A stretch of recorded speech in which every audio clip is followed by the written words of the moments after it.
Bonjour et bienvenue sur Charging Station pour un nouveau grand essai électrisant, celui aujourd'hui de la Renault 4 e-Tech électrique. Cet essai vous est proposé par Arval, solution de leasing pour professionnels et particuliers. Autoscout24, la plus grande plateforme en ligne de vente de voitures neuves et d'occasion en Europe. Et Luminus, des solutions de recharge qui vous suivent partout. 1961, la Renault 4 débarque sur nos routes. C'est la réponse de Renault à la 2 chevaux de Citroën, sortie elle à la fin des années 40. Une voiture simple et pratique. Et 64 ans plus tard, la 4L est de retour. La Renault 4 e-Tech électrique, c'est son nom, n'a évidemment techniquement plus rien à voir avec son illustre ancêtre. Elle reprend l'essentiel de la base technique d'une autre icône ressuscitée, la Renault 5 e-Tech électrique, dont l'essai est toujours disponible sur Charging Station. Alors quelles sont les qualités mais également les défauts de cette Renault 4 e-Tech électrique? Eh bien pour le savoir, j'en ai pris le volant non pas pendant 2 heures ou une journée, mais bien pendant une semaine complète dans mes trajets du quotidien. Toutes les réponses aux questions que vous vous posez se trouvent donc dans cet essai. Allez, avant de démarrer, vous ne l'avez pas encore fait, faites-le maintenant. Abonnez-vous à Charging Station et n'oubliez pas d'activer la clochette des notifications pour être prévenu dès qu'une nouvelle vidéo électrisante est disponible. La semaine prochaine, une vidéo un petit peu particulière. On ne peut pas parler d'un grand essai électrisant, mais plutôt d'une deuxième chance donnée à une voiture. Il s'agit de la Polestar 4 qui, quand je l'ai essayé, je dois bien le dire, eh bien, souffrait de quelques bugs, des bugs et puis également quelques incohérences en matière d'ergonomie. Bref, j'ai pas été vraiment convaincu. Concernant les bugs, on m'avait affirmé que sur la Polestar 3, ils avaient complètement disparu. J'en ai eu la confirmation quand je l'ai essayé il y a 2 semaines. Je vais donc donner une deuxième chance à cette Polestar 4 dans un essai qui sera donc beaucoup plus court. D'autres essais tout aussi électrisants arrive durant les prochaines semaines. Je peux vous dire qu'on essaiera même le Mobilize Duo. Vous voyez, le remplaçant 2 places de la Renault Twizy. Eh bien, on l'essayera parmi tant d'autres choses. Je vous dévoile la liste complète tout à l'heure, à la fin de la vidéo. Produite dans l'usine Renault de Maubeuge, ou plutôt la manufacture Renault de Maubeuge, c'est écrit ici, et ça se trouve précisément à 102 km d'ici. Eh bien, la Renault 4 e-Tech électrique joue extérieurement sur son style néo-rétro pour séduire évidemment les nostalgiques de la 4L, mais pas que, puisque son style très frais devrait plaire aux jeunes générations également. Bref, cette Renault 4 e-Tech électrique, elle a plutôt une bonne tête. Cette voiture d'essai en version Iconic Comfort Range est proposée en vert Hauts-de-France avec un capot noir, c'est une option. Elle est 22 cm plus longue que la Renault 5, voilà qui devrait bénéficier aux places arrière, pas vraiment gâtées dans la Renault 5. On verra ce qu'il en est dans la suite, vous l'avez d'ailleurs peut-être déjà vu dans la vidéo premier trajet. Les clins d'œil au passé ne manquent pas, avec entre autres l'allure générale, les phares ronds à l'avant, ces découpes bien spécifiques à l'arrière, les stries au bas des portières et évidemment les feux arrière. Et vous, que pensez-vous de l'extérieur de cette Renault 4 e-Tech électrique? Est-ce qu'elle vous séduit? Eh bien, dites-le moi dans les commentaires. Techniquement, cette voiture reprend donc la base technique de la Renault 5 avec 2 puissances disponibles, 120 et 150 chevaux. Sous le capot, le moteur électrique à rotor bobiné qui entraîne les roues avant, c'est donc une traction. Logique quand on sait que la Renault 4 a été à l'époque la première voiture Renault à adopter cette architecture technique après la fourgonnette Estafette sortie 2 ans plus tôt. Le poids de la Renault 4 aux alentours de 1500 kg, un peu plus ou un peu moins en fonction des versions et finitions. C'est une tonne de moins précisément que le BMW iX essayé la semaine dernière, mais une tonne de plus que la Renault 4 de 1961. Et concernant la charge tractable, que la charge soit freinée ou pas, ce sera la même valeur, 750 kg. Pour alimenter le moteur électrique, la batterie haute tension située sous le plancher entre les 4 roues. Il y a 2 capacités de batterie disponibles, Urban Range ou Comfort Range. Dans les 2 cas, ce sera une batterie NMC, nickel, manganèse, cobalt. Alors par rapport à la Renault 5, la Renault 4 elle est plus volumineuse, plus cubique, plus lourde également. Des facteurs qui visiblement n'influencent pas vraiment négativement l'autonomie, puisqu'on est seulement en valeur théorique 4 km en dessous de la Renault 5 en version Urban Range et 1 petit kilomètre seulement en dessous de la Renault 5 en version Comfort Range. Cela dit, ce sont des valeurs théoriques. Alors qu'en est-il dans la vraie vie? Combien consomme-t-elle réellement? À combien suis-je arrivé cette semaine? Et surtout, combien puis-je parcourir de kilomètres sur une seule charge avec cette voiture? Je le répète, dans la vraie vie, eh bien la réponse ce sera tout à l'heure avant la fin de la vidéo. Notez que la batterie est garantie 8 ans ou 160 000 km. Voilà qui devrait rassurer. À l'avant, du côté gauche, la trappe qui renferme les connecteurs de recharge avec le connecteur de type 2 pour la recharge sur le courant alternatif. Au quotidien, puisqu'on a ici une batterie NMC, on privilégiera une recharge à 80% maximum pour préserver la batterie. Évidemment, une recharge à 100% est toujours possible si vous envisagez un plus long trajet. Le connecteur combo CCS, ça c'est pour la recharge sur le courant continu lors de très longs trajets qui vont dépasser en nombre de kilomètres le kilométrage total disponible dans la vraie vie de cette voiture. Là, le constructeur annonce 30 minutes pour passer de 15 à 80% de capacité de batterie. Notez la petite astuce, en général on communique sur le 10-80, mais si on avait communiqué sur le 10-80, on serait au-dessus de 30 minutes, et donc on préfère communiquer sur 30 minutes et 15-80, et ce, quelle que soit la batterie, la petite ou la grande. Alors, est-ce le cas 15-80 en 30 minutes? La réponse, maintenant. 15-80%, 30 minutes avec cette voiture. On a démarré à 15h47, ça nous amène à 16h17. Là, il est 15h50. On a déjà gagné quelques pourcents, 10% très précisément, 11 maintenant, puisqu'on est à 26%. Alors, est-ce que le pari sera tenu? Est-ce qu'on sera bien à 80% à 16h17? La réponse, dans quelques secondes. Et voilà, 80% atteint. Il n'est pas 16h17 qui était l'heure prévue, mais bien 16h16. Et ouais, avec une minute d'avance. Bravo en tout cas, cette Renault 4 a relevé le défi. Finalement, on n'était pas sur 30 minutes, mais bien sur 29. Pas mal. Notez enfin que la Renault 4, tout comme la Renault 5, est compatible V2L, Vehicle to Load, c'est-à-dire la possibilité via le port de recharge et un adaptateur disponible en option, d'alimenter des appareils électriques externes si vous êtes souvent en vadrouille. Voilà qui peut être très pratique, même si clairement on ne va pas s'en servir tous les jours. Toujours concernant la recharge, Luminus, partenaire de Charging Station, vous propose des solutions de recharge qui vous suivent vraiment partout, à la maison, au travail, mais également sur la route. Luminus, ce sont des bornes de recharge de dernière génération, histoire de profiter dans les meilleures conditions et surtout au meilleur prix de votre nouvelle voiture électrique, certainement si vous rechargez à la maison. Vous voulez découvrir l'offre proposée par Luminus? Rendez-vous sur luminus.be/e-mobility.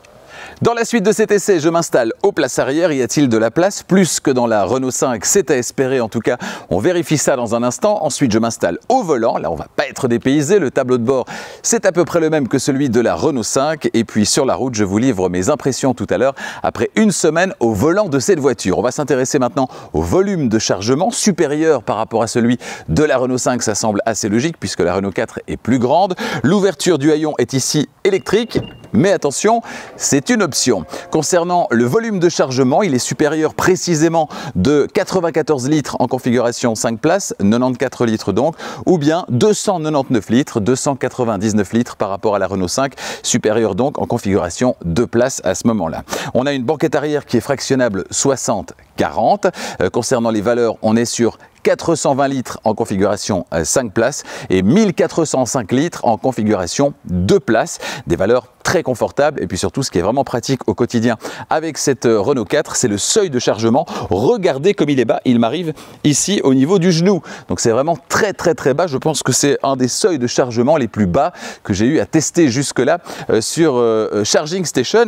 Concernant les aspects pratiques, alors si on part du haut vers le bas, on a cette tablette que vous allez pouvoir retirer évidemment. On a des petits crochets, alors à gauche avec une petite lumière, à droite ce sera avec une prise 12 volts de type allume-cigare. On a également à gauche et à droite une petite alcôve, toujours pratique. À gauche et à droite également les anneaux, deux à gauche, deux à droite, avec à chaque fois entre eux un élastique de maintien, voilà qui est bien pratique également. Et puis au niveau du seuil de chargement, on a le plancher du coffre. Si on le soulève, on remarque qu'en dessous on a encore une des enceintes du système sonore qui dans cette version prend pas mal de place, et puis alors un bac dans lequel vous allez pouvoir ranger notamment le kit de gonflage. Ici justement le petit adaptateur V2L à brancher sur le connecteur de recharge pour pouvoir alimenter des appareils électriques externes, et puis il reste encore des espaces disponibles. Alors pas de frunk sous le capot de cette Renault 4, on l'a vu comme la Renault 5, vous devrez donc vous contenter de l'espace disponible à l'arrière.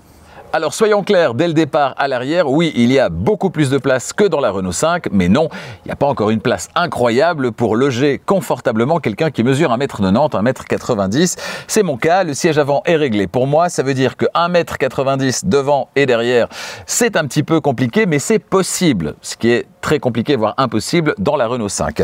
Ici, j'arrive à glisser les pieds sous le siège avant. J'ai pas une place incroyable, mais ça fonctionne. J'ai les genoux encore un petit peu de part et d'autre du siège avant, mais c'est déjà plus acceptable. En tout cas, je pourrais voyager quelques kilomètres ou dizaines de kilomètres dans cette position, dans cette voiture, ce qui est complètement impossible pour moi dans la Renault 5. Concernant les différents aspects pratiques, alors si on part du haut vers le bas, tout en haut, on a la version plein sud qui arrive très prochainement avec ce toit en toile qui est complètement ouvrant. Ça va être génial comme version et vous êtes nombreux et nombreuses à l'attendre. Ça va être très chouette. Ici, on n'a pas tout ça. On a simplement ce toit gaufré comme dans la Renault 5. Notez qu'au niveau des poignées de maintien, on n'en a pas à l'arrière. On en a une par contre à l'avant du côté droit. Si on descend, eh bien, on a ces sièges. Sont-ils confortables? Je vous en reparle sur la route dans un instant. Ces sièges avec à l'arrière eh bien, des poches aumônières. Ici, une grande poche et puis une petite poche également. C'est le cas côté conducteur et côté passager. Concernant l'arrière de la console centrale avant, eh bien, on a deux prises USB-C à destination des passagers arrière. Une console qui ne recule pas de trop et donc pour le passager central arrière qui bénéficie d'un plancher plat, il bénéficie également d'un bel espace histoire de pouvoir caser ses pieds lui aussi. Bon, au niveau du dos, il sera un petit peu plus choyé que dans d'autres voitures puisque ici, il n'y a pas d'accoudoir central à l'arrière et donc ce sera un petit peu moins dur au niveau du dos, même si ce sera toujours moins confortable évidemment que sur les deux places principales ici à l'arrière. Qu'est-ce que je peux vous dire également? Eh bien, au niveau de l'espace autre que genoux et pieds, c'est-à-dire épaules et tête, eh bien au niveau de la tête, bon, j'ai les cheveux qui touchent quand même la garniture du pavillon, donc il n'y a pas une place incroyable non plus en hauteur, mais ça passe pour de courts trajets sans problème. Et puis concernant la largeur aux épaules, si on est deux, ça passe sans problème. À 3, ça va devenir franchement compliqué. Bref, j'ai parlé de tout, à l'arrière en tout cas. Maintenant, on passe à l'avant. Sans surprise, quand on s'installe au volant et globalement à l'intérieur de la Renault 4, on retrouve la planche de bord et au final l'univers délicieusement néo-rétro de la Renault 5 avec dans cette voiture d'essai des sièges simili-cuir tissu, motif pied de poule du plus bel effet avec des accents jaunes et le drapeau français qu'on retrouve aussi sur la planche de bord avec cet effet matelassé lui aussi très néo-rétro. Concernant les matériaux, il y a pas mal de plastique dur et de plastique brillant, c'est vrai, et l'ensemble du bloc qui contient les deux écrans est peut-être un peu massif, un peu comme sur la nouvelle Mercedes CLA qu'on essaiera d'ailleurs tout bientôt, mais globalement le tout est assez cohérent. Enfin, les finitions, elles sont de bonne facture, cet intérieur est finalement assez chaleureux. Et vous, que pensez-vous de cet intérieur? Eh bien, dites-le moi dans les commentaires. La portière conducteur en partie haute, on va retrouver la poignée d'ouverture, en partie intermédiaire, la poignée de fermeture, ainsi que les vitres et les rétroviseurs électriques rabattables à la demande et la sécurité enfant pour les vitres arrière. Plus bas, le vide-poche, pas très vaste, et sous la planche de bord, la tirette d'ouverture du capot. À gauche du volant sur le tableau de bord, le bouton My Safety Perso, et ça c'est juste génial pour ne pas vous embêter avec tous les bips insupportables et globalement pour retrouver vos réglages préférés. J'y reviens dans la suite. On retrouve aussi le réglage de la hauteur des phares et de la commande électrique du haillon. Le volant à réglage manuel avec tous ces éléments en noir laqué précisément là où on va mettre les doigts, mais qui a eu cette brillante idée? À gauche, les aides à la conduite, régulateur et limiteur de vitesse. À droite, la commande vocale, le téléphone, la touche étoile personnalisable et les touches de pilotage de l'écran instrument. Et puis juste en dessous, le bouton rond Multisense pour choisir son mode préféré, Eco, Confort, Sport, Snow ou All Terrain, des modes de conduite que vous pouvez personnaliser. Personnellement, je suis resté principalement en mode confort. Derrière le volant, les commodos, à gauche les clignotants et les éclairages, à droite 3 commodos, bah oui, on est chez Renault. En haut, le sélecteur de vitesse en mode bâton de rouge à lèvres, so chic. Au milieu, la gestion de l'essuie-glace à l'avant et à l'arrière. Et puis en bas, les commandes audio. Pas d'affichage tête haute dans cette voiture. On a par contre cet écran instrument de 10,3 pouces de diagonale derrière le volant et dont l'affichage est personnalisable. Attention, ce sera 7 pouces sur la finition d'entrée de gamme. Comment personnaliser l'affichage? Eh bien, tout simplement avec ce bouton ici à droite sur le volant, on peut afficher exactement la configuration qu'on souhaite, soit plutôt la carte, on l'a vu, soit plutôt les aides à la conduite, ou bien cette formule qui est une formule plus réduite avec les informations principales. On a également cette formule ici avec charge Eco Power, histoire de voir ce que vous consommez ou ce que vous récupérez en temps réel.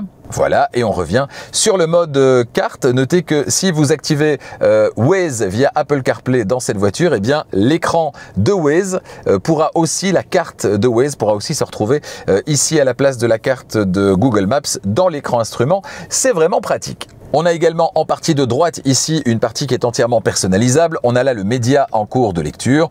On peut descendre sur l'éco-moniteur, la distance parcourue, totale et partielle. On a également l'autonomie, maximum, minimum et actuelle. La consommation également. Et puis on peut ne rien avoir du tout. Et on revient sur le média en cours de lecture. Voilà pour ce qui est de la personnalisation qui est plutôt poussée de l'écran instrument et de son affichage. Au centre de la planche de bord, l'écran d'infodivertissement Open Air Link avec son écran d'une diagonale de 10,1 pouces avec Google intégré. Plus bas, les deux aérateurs centraux. Remarquez les quatre coins qui rappellent l'éclairage de jour. À l'extérieur, c'est bien vu. Juste en dessous, le bandeau dédié à la climatisation avec également les feux de détresse à gauche et le verrouillage centralisé à droite. Ensuite, le frein de parking électrique et la fonction Auto Hold à gauche et un vide-poche à droite. On n'oublie pas également le bouton de démarrage qui se trouve ici entre l'écran instrument et l'écran d'infodivertissement. Tout en bas de la planche de bord, un bac de rangement qui accueille une zone de recharge par induction pour smartphone à partir de la finition Techno. On y retrouve également deux prises USB-C et une prise 12 volts. Plus en arrière, les deux porte-gobelets avec séparateur amovible. Et ensuite, sous la coudoir centrale, un autre espace de rangement. Fermé, celui-là est assez profond mais pas très large. Malheureusement, la boîte à gants, enfin, elle n'est pas bien grande malheureusement. Avant de parler du système d'infodivertissement, on va quand même évoquer la caméra de recul qui est présente sur cette voiture d'essai. Une caméra de recul dont la définition est pas géniale. C'est quand même fort pixelisé. Je ne sais pas si vous le voyez à l'écran. C'est fort pixelisé. Alors ça fait le boulot, bien sûr. Vous voyez ce qui se passe derrière. C'est un peu le but. Mais ça pourrait être d'une définition un petit peu plus fine. On a ça notamment sur d'autres marques et parfois des marques qui proposent des voitures bien moins chères que celle-ci, qui proposent une caméra et une définition de caméra qui est bien plus chouette. Donc c'est possible, un petit effort Renault de ce côté-là, ce serait vraiment pas mal. Quelques mots tout de même à propos du système d'infodivertissement. Alors on le sait, cette voiture elle est pilotée par Android Automotive avec le meilleur de Google évidemment, l'excellent Google Assistant qui ne vous laissera jamais en rade, vous emmènera toujours à bonne destination. Vous le voyez, si je vais chez Renault à Drogenbos, là où je suis allé chercher la voiture, eh bien ça me mettra 56 minutes et j'arriverai avec 31% de batterie. Et c'est extrêmement précis, il est probable que j'arrive avec 32 ou 33% si je fais un petit peu attention, donc c'est vraiment une aide extrêmement précieuse. Ici on a l'écran de base avec tous les petits widgets, la partie audio ici, l'assistant Google également, c'est l'un des avantages de la formule, il se trouve ici en bas à droite. Si je veux facilement changer d'audio diffusé, eh bien j'appuie ici et je peux sélectionner une autre source audio. C'est vraiment extrêmement pratique, extrêmement intuitif, c'est bien fait, c'est réactif. Donc l'écran par défaut ici, on a également un accès direct ici à la partie audio qui fonctionne très correctement, j'en reparlerai sur la route. On a ici le téléphone, là qui n'est pas connecté pour l'instant. On a les applications ici avec l'accès au Play Store qui va vous permettre d'aller chercher d'autres applications, si vous êtes connecté évidemment, d'autres applications, notamment Spotify ou encore Radio Player ou encore vous le voyez ici Prime Video ou Waze que vous aurez directement accessible sur l'écran de votre voiture, que votre téléphone soit ou pas dans la voiture.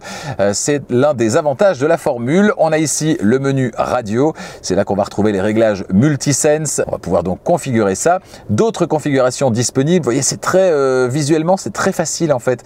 On se perd pas en fait dans les menus et tout. C'est quand même très agréable. On a le menu électrique ici avec l'énergie distribuée pour l'instant. Pour l'instant, la voiture est à l'arrêt, donc c'est uniquement pour la climatisation. Les programmes que vous allez ajouter avec une prochaine heure de départ qui sera programmée pour que la voiture soit prête. Les réglages des limites de la batterie. Alors maximum au quotidien, on le rappelle, voilà, on est à 80%. Concernant le minimum, il s'agit évidemment du seuil en dessous duquel la voiture ne descendra pas, notamment si vous branchez la fonction V2L au port de recharge, eh bien, vous pouvez dire que par exemple en dessous de 20%, la voiture ne peut pas y aller et donc elle doit couper l'alimentation du port de recharge. Les réglages ici, l'avertisseur sonore piéton, je vous conseille le neutre, évidemment, désolé Jean-Michel Jarre. Voilà, on revient ici.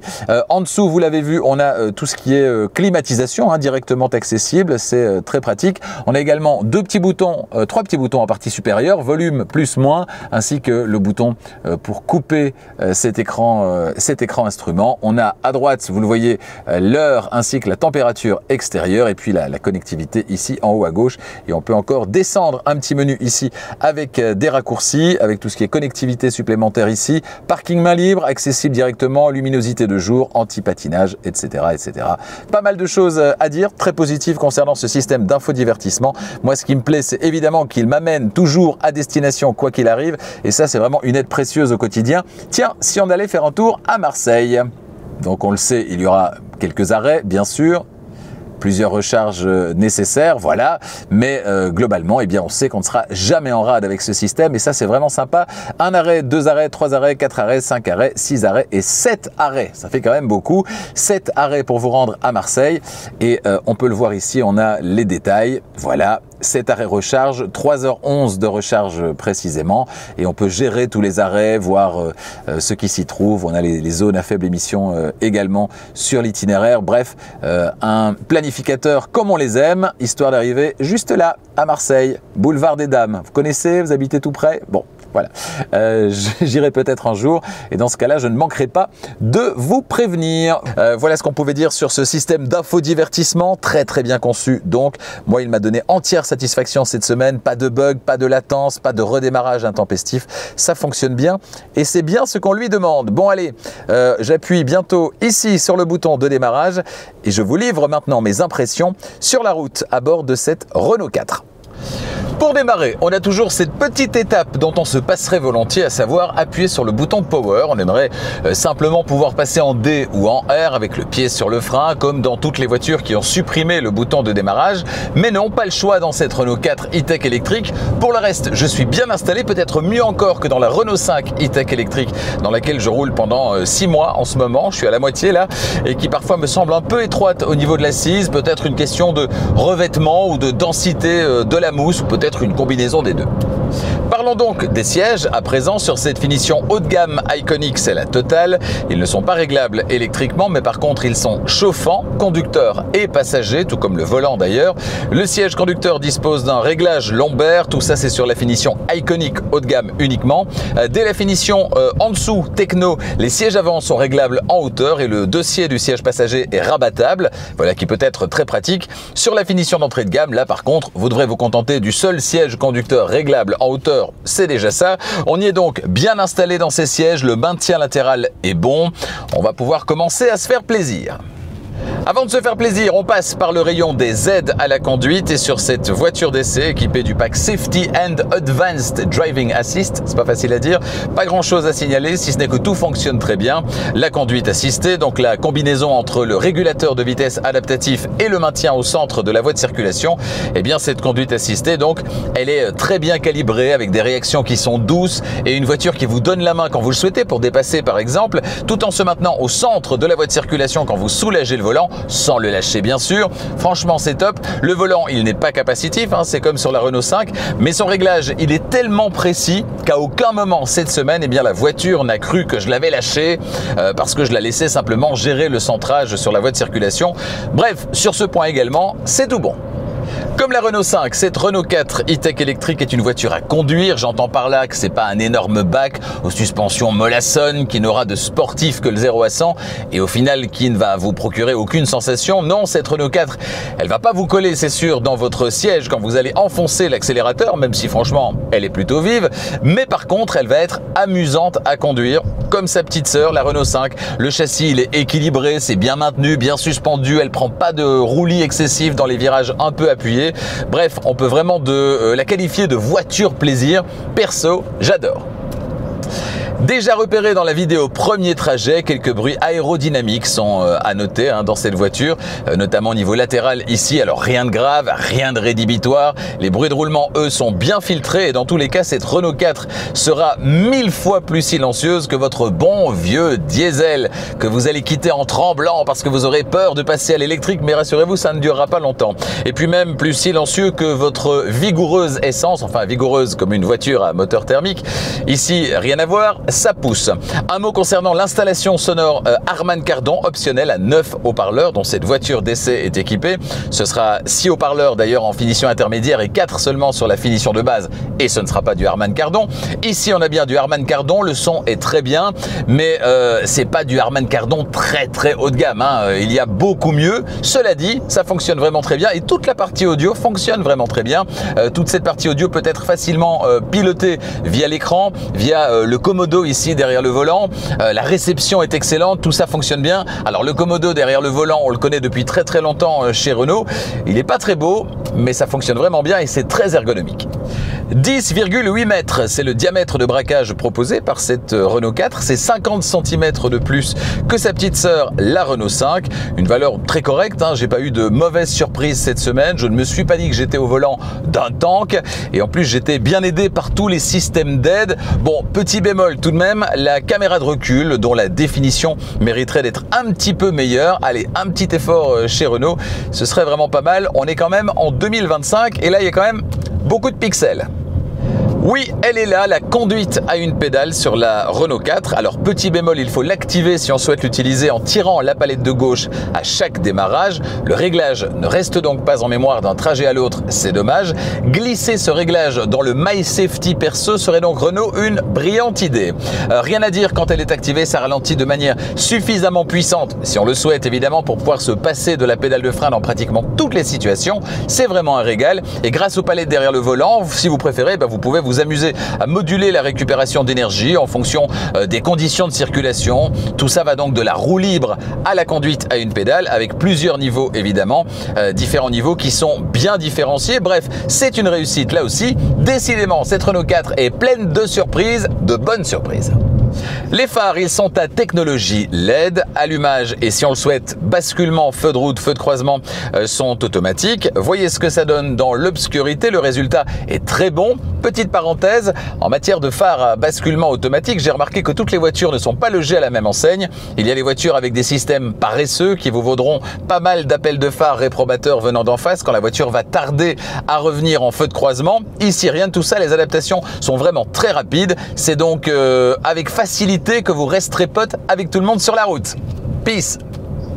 Allez, on termine avant de se retrouver à l'extérieur pour parler du prix et de conclure cet essai. On termine avec l'autonomie réelle de cette voiture et donc la consommation. L'autonomie théorique, c'est jusqu'à 409 km en cycle mixte norme WLTP. Sur cette version Comfort Range, j'ai opté la plupart du temps, comme à chaque fois, pour une conduite tranquille, tout en conduisant de temps à autre de manière plus dynamique. Et cette semaine, il a fait entre 13 et 22 degrés sur l'ensemble du test. J'ai parcouru au total plus de 600 km avec au moins 2 trajets par jour de 50 km, mes trajets domicile-travail du quotidien, avec à chaque fois une remise à température du véhicule qui dort dehors chez moi et dans un garage fermé sur mon lieu de travail. Des trajets domicile-travail qui se font en ce qui me concerne majoritairement sur autoroute, je vous le rappelle. En tenant compte de tous ces paramètres, je suis arrivé à une moyenne de 17 kWh au 100. Cette valeur, elle est bien inférieure aux 22,5 kWh au 100 que j'avais obtenu avec la Renault 5, mais la Renault 5, je l'avais essayé en hiver avec des températures comprises entre 2 et 6 petits degrés seulement, des températures pas vraiment idéales. 17 kWh au 100, c'est par ailleurs 1 kWh au 100 de plus que la moyenne que j'observe en ce moment au volant de la Renault 5 dans laquelle je roule depuis 3 mois et pour 3 mois encore. Donc finalement une valeur assez cohérente qui va me permettre de parcourir 300 km réels sur une seule charge, charge complète dans mes conditions de parcours et les conditions météo de cette semaine. C'est largement suffisant pour le quotidien. Cette voiture, elle est évidemment pas une grande routière, c'est pas sa vocation, mais si le cœur vous en dit, eh bien vous pourrez évidemment l'emmener en voyage sur de plus grandes distances. L'excellent planificateur de Google Maps ne vous abandonnera jamais et ça c'est important. Chaque recharge vous demandera 30 minutes pour passer de 10 à 80% de capacité de batterie avant de poursuivre votre trajet chevaux au vent, peut-être si vous optez pour la version avec le toit souple ouvrant. Ça, je crois que ce serait ma préférée. Les prix à présent, les voici pour la Belgique, la France et la Suisse. Cette voiture d'essai est une version supérieure Comfort Range, Iconic, prix de départ en Belgique, 36 900 €. Les options dont cette voiture est équipée, la peinture vert Hauts-de-France, toit noir, le capot noir, le système sonore Harman Kardon, le pack Safety and Advanced Driving Assist, le haillon main libre, la charge bidirectionnelle V2L et le pack Extended Grip. Prix total de cette voiture d'essai en Belgique, 39 750 €. Surfez sur le site internet de Renault qui correspond à votre pays, configurez votre Renault 4 idéal et déterminez votre prix. Toujours concernant le prix, Arval, partenaire de Charging Station, vous propose des solutions de leasing, de location longue durée pour les entreprises, mais également pour les particuliers. Pour les entreprises, il y a l'aspect déductibilité qu'il n'y a pas évidemment pour les particuliers. Par contre, pour les entreprises et pour les particuliers, les deux avantages principaux sont les mêmes. Vous ne devez pas vous soucier de la valeur résiduelle, de combien vaudra votre voiture à la fin du leasing. Ce n'est pas vous qui prenez le risque, c'est la société de leasing. Et dans le contexte de transformation technologique que nous vivons actuellement, c'est un aspect très important. Et puis, deuxième chose, pour les entreprises et pour les particuliers, la formule de leasing, c'est une formule tout compris qui comprend la mise à disposition de la voiture, mais également tous les frais annexes, les pneus, l'assurance, l'entretien, les taxes, etc. Et donc, tous les mois, vous payez exactement le même montant et tout est compris. Vous ne devez pas vous tracasser d'un mois à l'autre de devoir payer plus ou moins pour votre voiture en fonction de il faut changer les pneus, passer la voiture en entretien, payer des taxes, etc. C'est du premier au dernier mois la garantie de payer exactement la même chose. Pour ces deux bonnes raisons, mais il y en a plein d'autres, eh bien surfez sur le site internet d'Arval qui correspond à votre pays, histoire de demander une offre pour cette voiture en particulier ou pour n'importe quelle autre voiture. Votre prochaine voiture, vous la voulez tout de suite ou peut-être en avez-vous besoin tout de suite pour des raisons professionnelles par exemple? Eh bien dans ce cas-là, surfez sur autoscoot24.be ou .fr. C'est la plateforme de vente de voitures en ligne numéro 1 en Europe et actuellement, eh bien plus de 100 000 voitures vous attendent. Des voitures disponibles immédiatement, des voitures d'occasion bien sûr, mais également pas mal de véhicules récents, des véhicules neufs également. Et puis bien sûr de plus en plus de voitures 100% électriques. Il y a d'ailleurs d'excellentes affaires à faire en matière de vente de véhicules et d'achat de véhicules d'occasion récente électrique sur Autoscoot24. Alors Autoscoot24, c'est également une plateforme qui va vous permettre de faire reprendre votre véhicule actuel. Vous rentrez ses caractéristiques et vous recevez en retour une offre de reprise. Toujours sur Autoscoot24, vous allez pouvoir retrouver une partie qui est entièrement dédiée à la mobilité électrique, histoire de vous familiariser avec les habitudes à prendre quand on roule en voiture électrique. Il y a notamment un calculateur d'autonomie ou encore un calculateur de temps de recharge. Allez y faire un petit tour. Et puis, dans la poche, au creux de votre main, sur l'application Autoscoot24, vous allez pouvoir exactement bénéficier de la même puissance de recherche qu'avec le site internet d'Autoscoot24.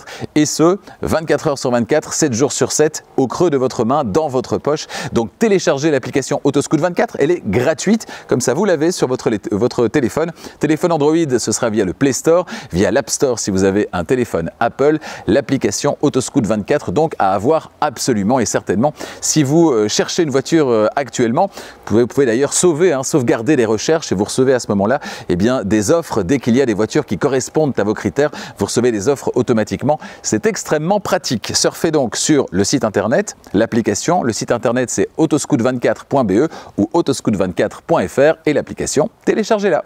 Cette Renault 4 e-tech électrique, en conclusion, elle n'est pas loin de réaliser un sans faute. Il n'y a en tout cas pas de défaut majeur à signaler. Alors on pourra ergoter sur la conduite à une pédale par exemple, qui si elle est très bien calibrée, ne reste pas en mémoire d'un trajet à l'autre. Il faut à chaque fois la réactiver. Elle gagnerait d'ailleurs à se trouver dans le menu My Safety Perso, histoire de pouvoir rappeler ce réglage avec tous les autres. On peut discuter également sur l'espace à l'arrière qui pourrait être encore plus important, ou sur la motricité perfectible en cas d'accélération franche, ou encore sur les bruits aérodynamiques, un poil présent. Mais franchement, cette voiture, elle est sacrément bien conçue, il faut le dire, avec du confort, de bonnes performances, un volume de chargement correct avec un seuil de chargement qui est très bas, un système d'infodivertissement à la hauteur, une autonomie correcte également et des aides à la conduite bien calibrées. Bref, bravo Renault! A bientôt sur Charging Station pour d'autres essais électrisants. Le prochain, ce sera donc la semaine prochaine. Ce ne sera pas donc un vrai essai, mais plutôt un essai de la deuxième chance pour la Polestar 4. On verra si, comme sur la Polestar 3, ce qui avait été vérifié, les bugs ont effectivement disparu sur la Polestar 4. Ensuite, on ira chez Kia avec l'essai de la EV4. Vous avez été 2 sur 3 dans le sondage à préférer un essai de la version 5 portes. C'est donc cette version que j'essaierai sur Charging Station. Chez BYD, on a déjà découvert la Dolphin windsurf lors d'un premier essai, un premier trajet découverte, eh bien j'en prendrai le volant là pendant une semaine. Ensuite, chez Mercedes, la CLA version 250e, version d'entrée de gamme donc à 2 roues motrices, j'en prendrai là aussi le volant pendant une semaine. J'essaierai également pour vous le Mobilize Duo, remplacement du Renault Twizy. Renault qui est de retour avec cette formule du 1+1, 2 places l'une derrière l'autre. On verra ce que ça donne, ce sera la version 80 km/h. En octobre, on ira chez Xpeng à la découverte pendant une semaine à chaque fois des nouvelles versions du G6 et du grand G9. Et puis ensuite, on ira chez MG avec l'essai de la MG S5 EV. Pas la plus facile à prononcer. Là aussi, une voiture pleine de promesses. J'en prendrai le volant pendant une semaine et vous saurez tout. D'autres essais arrivent encore durant les semaines suivantes. Jusqu'aux fêtes de fin d'année, je peux vous dire qu'il va encore se passer pas mal de choses sur Charging Station. On ira chez Volvo, par exemple, avec la fameuse ES90, ES90 qui rentre d'ailleurs en production là maintenant. Là aussi, j'en prendrai le volant pendant une semaine. Bref, pas mal de choses très passionnantes qui arrivent sur Charging Station. Pour ne pas les louper, eh bien, n'oubliez pas de vous abonner évidemment et n'oubliez pas d'activer la clochette des notifications pour être prévenu dès qu'une nouvelle vidéo électrisante est disponible. Je voudrais vous remercier au nom de l'équipe de votre fidélité qui est plus importante chaque semaine encore. C'est impressionnant. Vous êtes nombreux à partager les essais de Charging Station. Continuez à le faire. Ça aide à faire grandir la chaîne. Et puis n'hésitez pas à mettre un petit pouce si vous avez aimé la vidéo. Ça ne coûte rien et ça fait évidemment énormément plaisir. Merci de votre fidélité encore une fois et à bientôt.